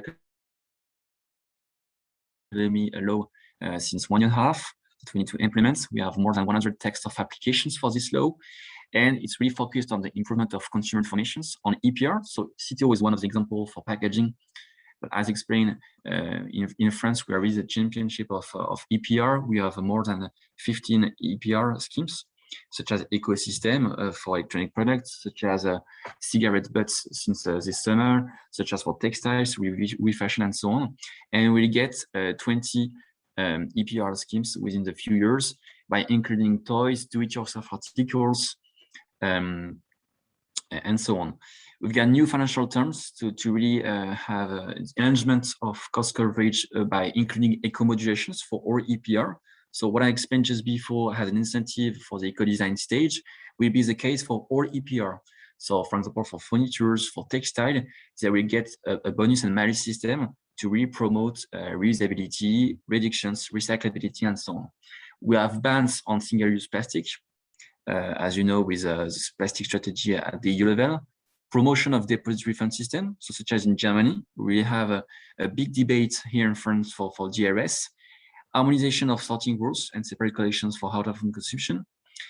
Other measures such as prohibition of the extrusion of unsold goods, which is a measure that is also promoted at the EU level.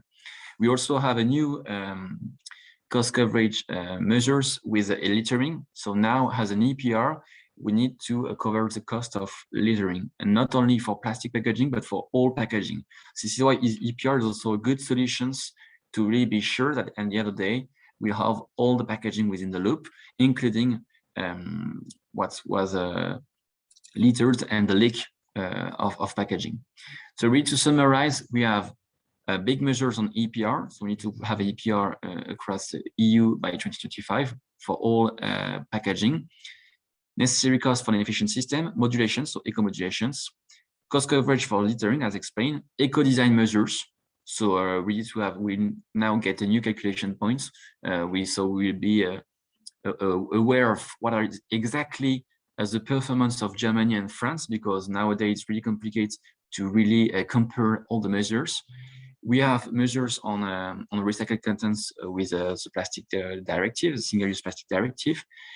attach cap on plastic beverage packaging, separate collections rates, and really Germany is a front runner on that because you get deposit return system, and France is really late. This is why we promote a new collection system such as deposit return system and other actions that will get a spillover effects on all the other actions, such as sorting of bio-waste from 2023, market reduction of some single-use plastic, monetary selective collections for textiles, for example. So as explained, we have an EP on textile, but now it's mandatory to get a selective collection. Landfill of municipal waste and ban on non-filling separately collected waste for reuse or recycled within 2030. So all this regulatory context is within, of course, EU context largely, with the circular economy package, the Circular Plastic Alliance, which promotes recycled content. So to get 10 million tons of plastic, recycled plastic into new products. Single-use plastic directive, the plastic tax. So as explained, to have now a non-recycled plastic packaging contributions that needs to be transposed across the EU. So we have a UK plastic tax, we have a Spanish plastic tax. We get a debate for sure in France regarding a tax on non-recycled plastic packaging or on virgin plastics.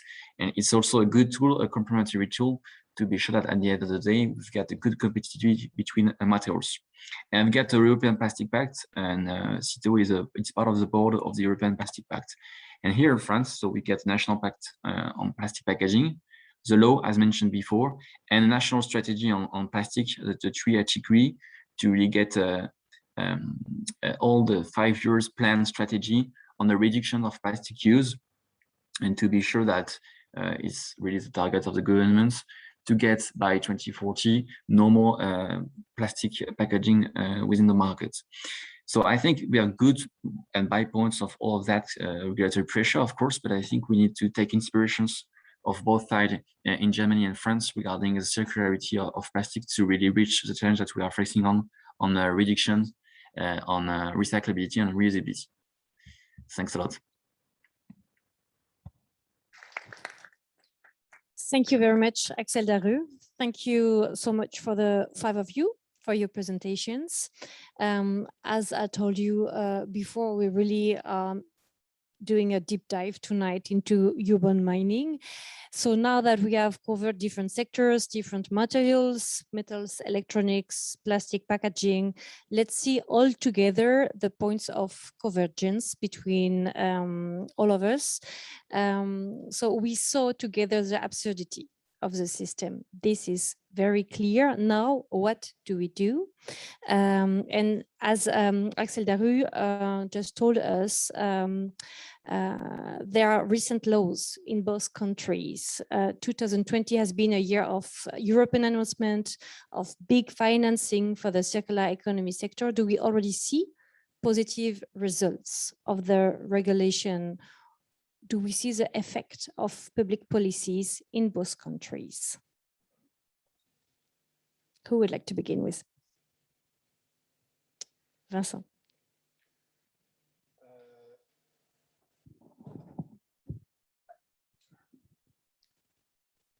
Okay. Yeah, we do have, and I would say that the recycling and the economy, circular economy, started with regulation. Now we have more and more new regulation, and the idea is to favor and to put a lot of effort in this area. Now, right now, it's difficult to have to see the effect because I guess also due to the pandemic situation, also there is also we need to associate all those regulation to the plan de relance, for example, in France. So in order to stimulate the economy, so to help company to be part of the scheme. Now we need to wait to a little bit to have to see the effect, I would say.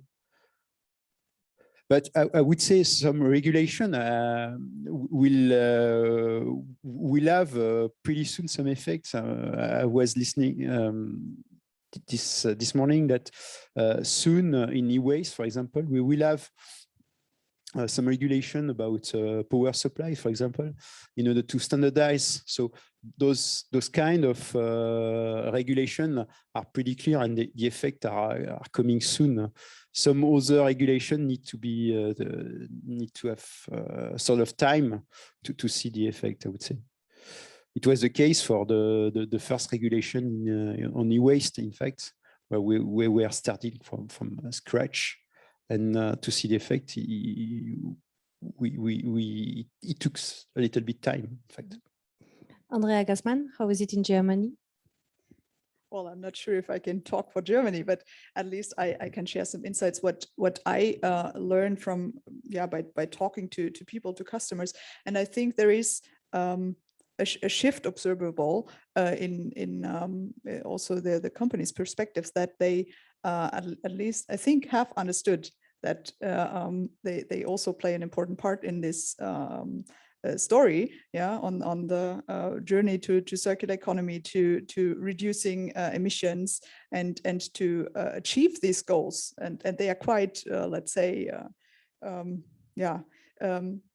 ambitious to reduce, for example, emissions by 2030, by 2050, and so on. So to do this, I would say we see a shift, and we see that people try to find solutions, even though I would agree with you, it's hard to say that things happen immediately. But you see these changes, and I think having this let's say collaborative effort is you can feel it, you can see it. And you also have examples of companies already doing things, and trying out things with us also as customers, so to say. And would you say the goals are too ambitious, or are they enough? We are running out of time. We have big goals, but are we able to manage to reach them? As an entrepreneur, I'd say they are not ambitious enough. It takes way too much time. Give one example to the audience: the German Packaging Act, similar to what Axel just said, entered into force 1st of January 2019, and tried to eco-modulate for brand owners to say, we want to give you a bonus if you make your packaging more recyclable, number one, and if you use more recycled plastic in your packaging. This has been 3 years ago, huh? And there was a recent review done. It's largely ineffective. It's not been set properly. There was not a specification in the law. It's too vague, as politicians usually like to be vague, right? And leave it to the market to figure it out.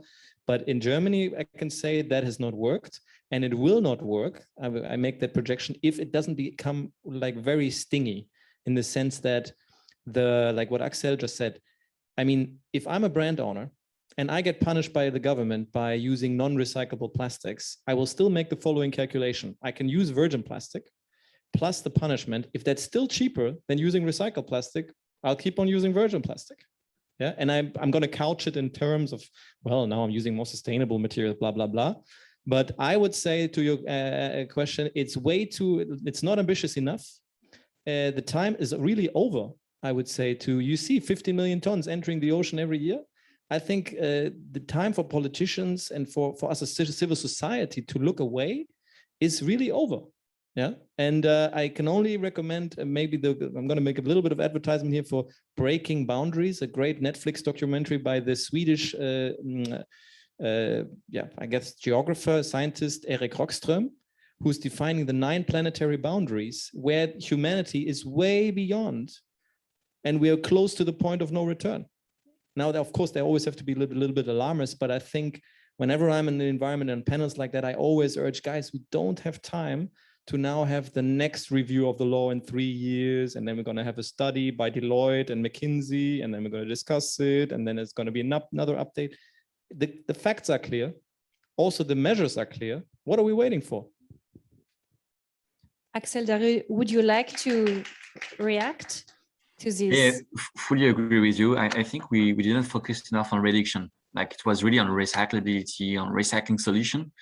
And we have sometimes contradictions. For example, in France, the law say now, okay, we need to have 100% of plastic recycled by 2025, and to have no more plastics in the market by 2040. It doesn't make any sense. We need clarifications. We need to have a clear view and vision for industries, I think so. And also to be sure that we take into account within the policies, the biodiversity impact and the carbon impact. Sometimes we have contradiction on that, specifically to make the link with the circular economy implementation measures.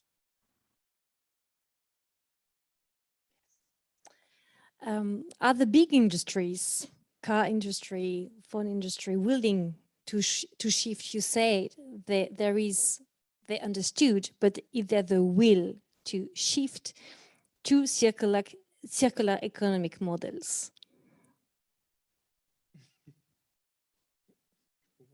Yeah, Christian. I'm going to be a bit of pouring water into wine. I think, you know, we Germans like to have Schorle. I know it's a crime against the French. We don't like it. I know it's horrible, but again, I have a very, this is operating in the industry now for 3 years. And I spoke with everything from the big BASF, Total, to the recyclers. I spoke with everyone. I would say no. And that is clearly, and I'm not a pessimist. I'm just thinking of shareholder value by which big corporates are run. Shareholder value means you have to optimize your returns. And if I'm the CEO of, let's say, Covestro, BASF, the big German petrochemicals, I have a fiduciary duty to my shareholders to optimize profit, right? And now, how do I do that when then the world is kind of saying your business model is crap because you're producing virgin plastic and you're depending on selling more plastic? As I gave you the data, they're even ramping up to sell more virgin plastic. And now we are sitting all here together. And then we say, great, circular economy is fantastic. But for a company like BASF and Total and the petrochemical industry as a general, that's a huge challenge because essentially we're saying you have to fundamentally change. Otherwise, you're going to lose 25% of your sales. Now, they've come up with this whole, please don't quote me here, I guess. It's public, right? Well, you can quote me. Chemical recycling is now the big next topic for the petrochemical industry. They say, now we understood we have to recycle. We didn't care about it for the last 70 years. Now we're going to do it. And my real concern is here that this is the next wave of not build back better after COVID, but build back still pretty bad. Because then we're not focused on the most eco-friendly technologies to give them priority, but rather on something that maintains market share for the big petrochemical industry. And that is something that concerns me. And I understand also why I'm very skeptical that Germany can lead the way. Same with automotive. We have been the last to push for electric vehicles, right? It needed this South African entrepreneur to build a big gigaplant now outside Berlin for Tesla to really make the German car manufacturers wake up to, because they looked at him and said, well, he doesn't know how to build cars. Electric vehicles don't have a future. Now we talk about electric vehicles. And the German car industry is behind. Why? Shareholder value. It was very illogical for them to phase out the combustion engine cars where they're very profitable and then to invest billions of dollars and euros into the electric cars where, you know, they have path dependencies. So I'm very skeptical Germany can lead this change, honestly, because the chemical industry is the second employer in Germany after the automotive industry. So I don't see any new government also really pushing that change to a real sustainable push. I'm looking to other countries actually to lead the way. Unfortunately. Vincent, are you so pessimistic also? I would say not so pessimistic. We need chemists. I'm chemist. No, so my first message is we cannot replace virgin plastic. We will always have virgin plastic. I agree. Now is how to favor recycled plastic versus this virgin plastic. And here is the question. And I think what you are doing is really nice. But we can make progress and perhaps define grade. I don't know, make progress in terms of chemistry also, because probably also those big chemists, I'm pretty sure that can play a role also in recycling. They are part of story. I don't know if they will be the most efficient or the most creative, for sure, but I'm not so pessimistic. We just need to solve this question. And I think we need to answer this question by putting all the people together around the table. I agree. Andrea Gassman, would you like to react to this? So actually, I'm also with you, Christian, when you said that, because I mean that's an important point. If you so to say you are shaking the world, that is it makes you anxious and maybe also angry to some extent. Yeah, so this is point one, and point two, I want to be optimistic as you, yeah, and I think I am, because let's say science and technology can do a contribution. However, I think the point of let's say thinking a bit deeper in the sense, would it be also good to reduce, for example, plastic consumption? Yeah, to drive not so often by car, but to do other things. Yeah, so these kinds of things also bother me, and I think they are also important. So not trying to do better chemistry or better physics, so to say, so to make technology better, but to induce these behavioral changes. And in the let's say economic world, this is very, very difficult because of these boundaries that you mentioned. That is what we should try, and maybe also keep in mind, and also work towards. Yeah, this is where I wanted to go for the next question. So thank you, because in fact, one of the very important points of the circular economy is also consumer behavior, and how could we change faster and improve our consumption habits, how to stop wasting. And this is where I would like to ask Axel Daru also, if it's useful to see more and more new solutions for recycling, reuse, and reusing being developed if we cannot reduce our need for materials.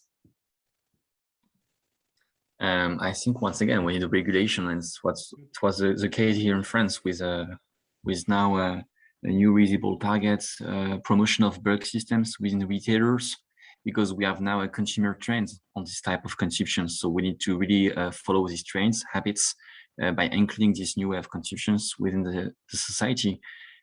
So it's good to get the promotion of reusable systems by including obligations to the EPR, but also including obligations right now to retailers by asking to retailers to dedicate 10% of the surface for the bulk system, for example. What can be the role of the civil society right now?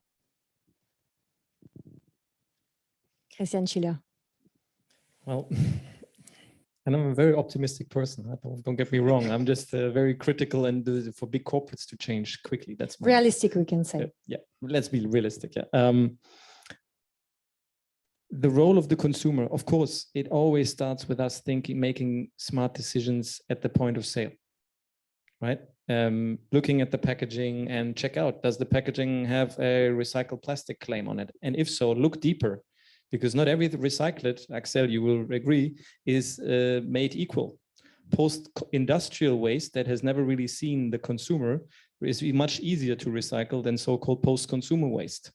Yeah, so the consumer, yes, ideally needs to smarten up, but, and I'm not pessimistic, but I'm actually very optimistic what technology can do. I really think that technology can solve this much better than the consumer can. Because by the rate that packaging companies put new packagings on the market, I, as a consumer, get confused. It's now biodegradable plastic plus paper, multi-layered, whatever. As a consumer, I'm not sure about the audience. I don't spend too much time looking at my packaging before I throw it away. I think, is it plastic? Okay, it goes into the yellow bin in Germany.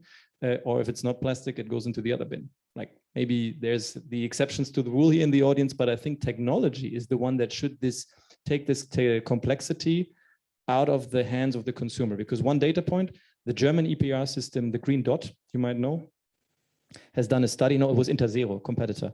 They did a study on consumer awareness about how to throw waste away correctly. And it was shown that the rate actually dropped over the years. So today's young generation, 18 to 25, is less sure about how to recycle plastic waste in Germany than the generation of 45 plus. And they say that that was because when they introduced the green dot system first in the 90s in Germany, there was lots of education done. Yeah, but even that well-educated generation, only roughly 40% said, I know how to throw away my waste. So that still leaves 60% that don't know how to throw away plastic waste. And I think we'll never get to 100% because I always operate in a world where I think the consumer is dumb. And I think businesses thrive very well when they assume that the consumer is dumb. And then I really think that it's technology that should help the consumer throw the plastic waste away. The technology is there. We just need to finance it and ideally find a way how it can make it into the market. Does that mean that we would need more quality labels also? Of recycled plastic, for instance, so we know what are the new materials? With Vincent, I think that we need lots of R&D. We need in all kind of recycling technologies. But first, let's reduce the consumption. But go and tell that to companies that make a business out of selling more. Tell the head of sales, well, this quarter you have to sell less plastic. I don't think they're going to like that. You know. I guess you're right. Yeah, more technology, better technology, more investments in that space is desperately needed if we really want to ramp up the circular economy and not just keep it beautiful slides and nice panels. Yeah, I would like to add some word about the education. I think education is really important. I mean, who has the power? It's you, I would say, as a consumer, as a citizen. And you're right. I mean, people need to know what they have in their hand, in fact. And that's not so simple, in fact. So it's what we are trying to do as teacher. Journalists can also do a great job on that. I mean, and also application. I mean, we have Yuka for, food, Inky Beauty for cosmetics. Those kind of application can help also to for the moment, there is no application about packaging and any electronic devices, but there is some project. I've seen some project about that. So perhaps those kind of teaching activity, education activity, and also application can help people to choose right and to put a pressure on the market, I would say. Christina, you would like to add something? Yes, thank you. I also think that, consumers do have a market power, so we can choose to buy more sustainable products, thus exerting some kind of pressure on companies for producing in a more sustainable way if there are any sustainable product options. So if there is an alternative on the market, and as you said, if there is transparency where a consumer can see how good or bad this product can be recycled, how environment friendly this is. But I think this is getting more and more into people's minds. That's how in the supermarkets, you also see more and more organic and regional food and so on. So I think it's a push and pull, I guess, but there have to be some alternatives on the market and some transparent information for the consumers. And I think France is already has already made a first very important step this year. I believe since this year you have this French repairability index, which shows a scale from 1 to 10 for repairability of smartphones and TVs, laptops, and so on. So this is already a very, very important step, I believe. And what I also wanted to say, because you mentioned before the point of regulation, it's always a big question. Do we need more regulation, and how does it go together with innovation? So depending on who you ask, you get a very different answer. Like usually companies say, no, please, we don't need any more regulation. Let the market be free, and otherwise we cannot innovate. And then there's another theory which says, yes, with regulation, like in China, they did 10 years ago, regulating the e-vehicle market, pushing all all the e-vehicles to the market, there has been lots of innovation. So it's a really, really interesting question. Yeah, also when it comes to recycling technologies, I believe. Axel Daru, please. Yeah, maybe just to add that the main issue is not about plastic, it's about single use. So of course we need data, we need traceability of materials, we need to be sure of the impact of all materials, and also alternative. So we need to tackle the problem of single use, in my point of view, to also reach the challenge that we have on some reusability and recyclability, of course. But I think that all the panelists said a really good opinion on this question. Would ask a last question before giving the microphone to the audience. There is one sign of hope. Vincent, you told me that you have always more and more students interested by the studies of urban mining. Yeah, I think let's be optimistic. From my side, I would say my daily life, I would say I have more and more students that choose the let's say circular economy, the recycling track as the major option. So clearly at for instance at acatech, it's a reality. So and we started with just 4 students. So that's we can see that things are changing, and we can see also through the internship in this institution that company pays more attention to what customer wants, so and consumer. So I think there is a hope also here to see a better product. I mean, product with eco design, and also they will pay attention to the wishes of consumer. They push very a lot. They put a lot of effort on that, and they even do better than the regulation, I would say. Can I add one optimistic point of view as well? Please. The venture capital world, right? So those who are in the business of spotting the new markets and businesses, they have become very, very bullish on circular economy. But it's funny that I can say, you know, I speak as a startup, I have to speak to the venture capitalist world, the sharks. And they said, when we framed it as recycling, they said, that's not sexy. It's not an interesting market. Margins are low. Technology is old. And all of a sudden came this new narrative of circular economy. And now they're all, oh man, that's fantastic. Circular economy, we're going to invest. I mean, it's kind of the broader picture as we saw. It's not just recycling, but all of a sudden we have the real big US venture capital funds. And I'm just going to give one example. Sequoia, it's a really well-known venture capital fund. It has funded the biggest tech companies in the world. And they have just made a big investment in a marketplace for chemicals.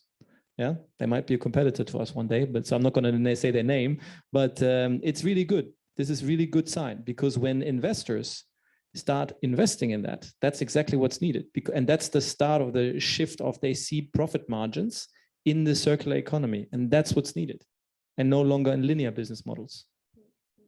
And if I may add, I mean, that is, I think, good news, but I think also good news is that what you said is also what I observe. Yeah, so that that people come to us because they see purpose in what we do. Yeah, and that is something that comes from the inside, and that of course translates also in the way how companies will act and how we, let's say, can influence what they do. But of course we still have this, let's maybe call it drawback, that we lose time. We don't have time. So how fast can we be? But on the other hand, I think we are all more and more educated in these issues that are and in this complexity that are around us, that I hope, I'm also optimistic that we will get to these points, yeah, where we want to be. Do you have any questions for our experts? And I'm gonna give the microphone to Julien.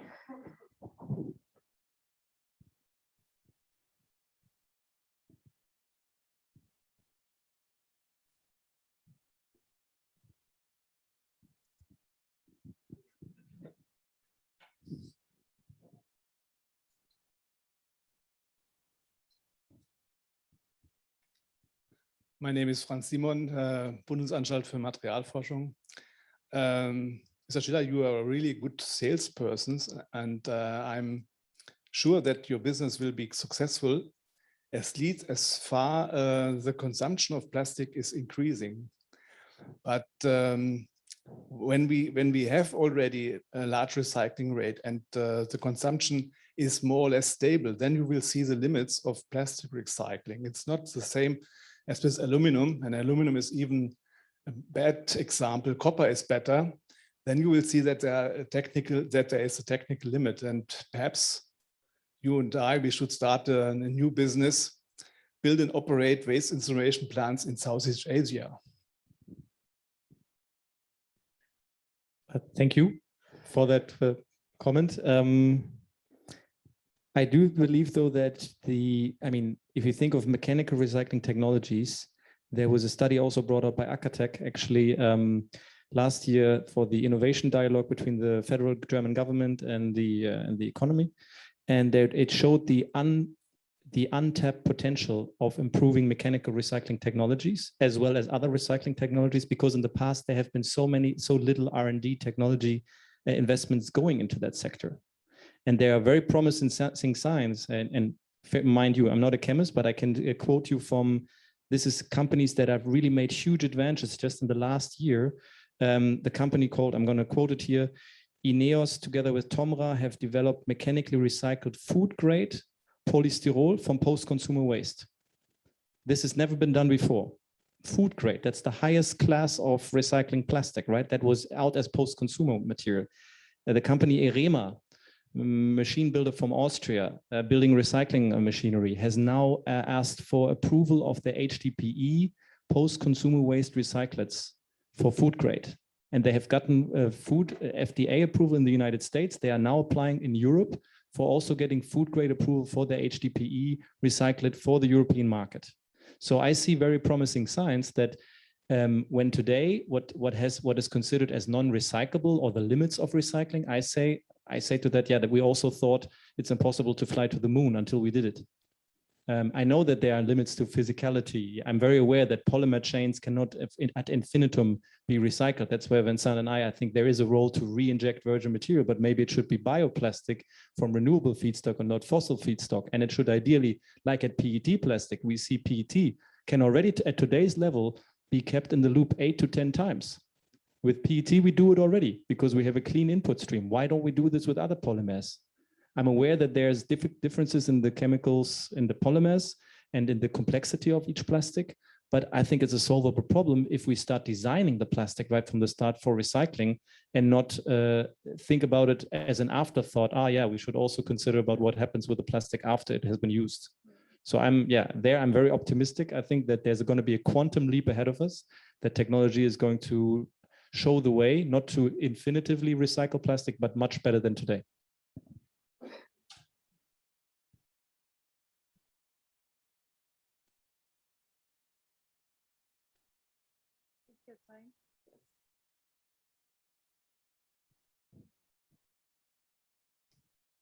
Laurent Courdon, BNP Paribas. You mentioned at the beginning of the presentation that it's a huge potential, but so far it's not still there. There is not real the market. And in all the presentation, apparently there is an exception that you mentioned, Mr. Semte. And there was a picture of a true urban mining, if I understand, i.e. a company recycling, if I well understood, materials. And you say this is already an industry.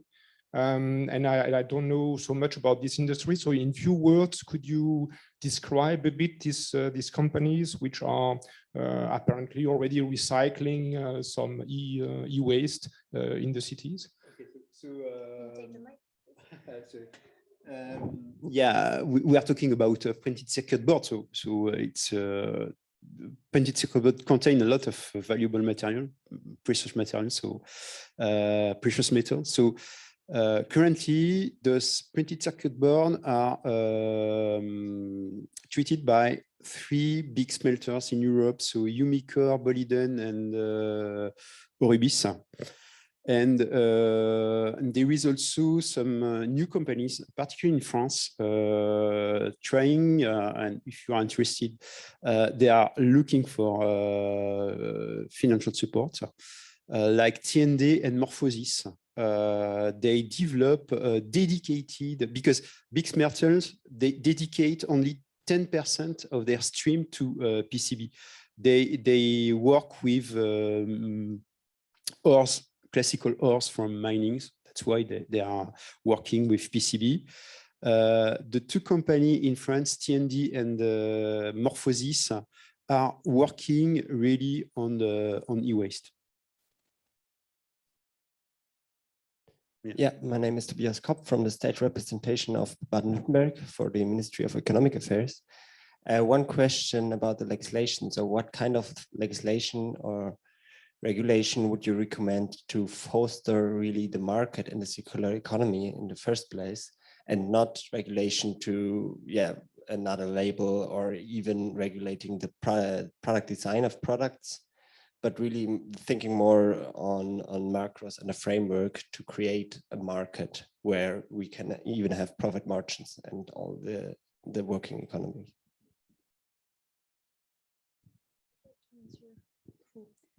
I will give it a try, if I may, even though it's not representative for the market, of course.